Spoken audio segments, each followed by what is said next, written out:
Mervyn Dymally, because Mervyn Dymally was a Black politician who better than most understood how to exercise the levers of power and influence and legislation.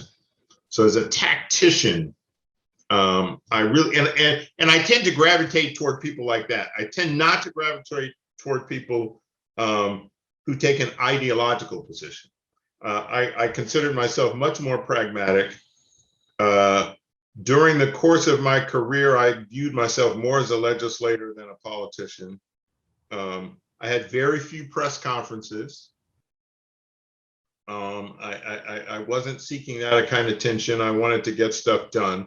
So the people who end up being role models, Mervyn Dymally, Willie Brown is one, Howard Berman and Michael Berman would be another. Jess Unruh certainly looms large.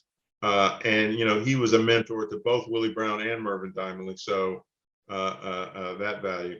Also Lyndon Johnson. So, and here's another little funny story. So I was trying to get the endorsement of what a paper called the LA Weekly, which I think still exists, but was kind of the leftist alternative paper in LA, but widely read. And I said to them that one of my role models was Lyndon Johnson.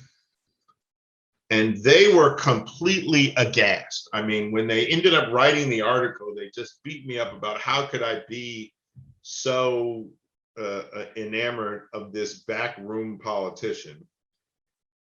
And before I even get to that, it just sounded crazy to me that the white guy from Texas who signed the Voting Rights Act, and the Fair Housing Act, why they would be surprised that a Black politician would be, enamored of Lyndon Johnson just was appalling to me.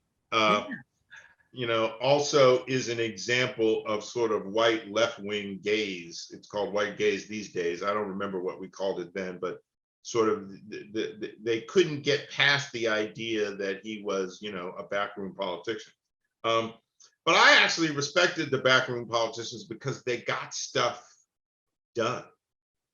And you might not agree with their motives, and their motives may have been selfish, but they ended up doing, great things for our country and for our state. So the kind of people I knew I saw who knew how to operate. So, once you get elected, you're this person and you got one vote. And how do you marshal that into a majority of votes for your legislation or for the issues that you care about? And those were the people that I kind of respected. I was less enamored of the ideologues who gave great speeches but got no bills passed. You mentioned Willie Brown as a mentor in some ways, and you had 2 years while he was still Speaker Yes. of the Assembly and his historic period as Speaker. Share a little bit, if you don't mind, how Willie was a mentor to you. Just watching him, just being able to be in the room with him. So, we had these weekly caucus meetings and just watching him operate. So here's a guy who actually lost the majority and still stayed Speaker for a year. So amazing. There just literally was nobody better at tactics and strategy.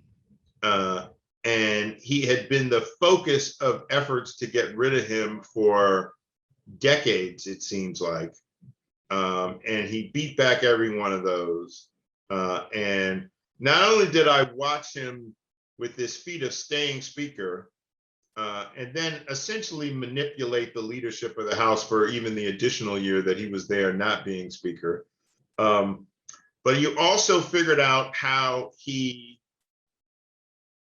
managed things such that when he didn't have the majority, he still got some Republican votes. And his ability to be able to do that, his ability to understand what motivated people to vote one way or the other, or to do one thing or another. And he also taught me that a lot of what, and frankly, it's a little less so these days in politics, but a lot of what he did was personal and not professional. Whenever somebody's, there was one woman whose daughter seemed to always get in some kind of trouble, and she happened to be a Republican, and he would always help her out, her daughter, because he was the Speaker of the entire House, and he tried to do, obviously on policy things and on politics, he was a Democrat, but you had to serve in the House with these other people, and he made friends with them. In fact, you will find that some of them who were his harshest critics politically were people who still loved to grab dinner with him. And so that's one of the major things I learned, that it really is about personality and personal connection. You'd mentioned just now, and you told me before, you consider yourself more as a legislator rather than a politician. Can you clarify a little bit more about how you see those two things as different? I didn't go to every, opening or birthday or funeral or everything I was invited to. I was really focused on my legislation and trying to get my legislation passed and signed into law. And so, and I don't know, maybe it was arrogant. Probably I might be a member of Congress now had I done more of those things. But once I was elected, and again, I had the luxury of being elected in an overwhelmingly Democratic district. At some point it rose to 80% Democratic. And it was a neighborhood in which I grew up in. So I was not worried about losing my seat. So I didn't think that I needed to go to, every little groundbreaking and grand opening that I got invited to. I did some of those things, but I didn't do that many of them. And so, again, had I spent more time on the ground, maybe there are some things that would have gone a different way. But I was focused on actually getting, bills and what I thought were big ideas passed.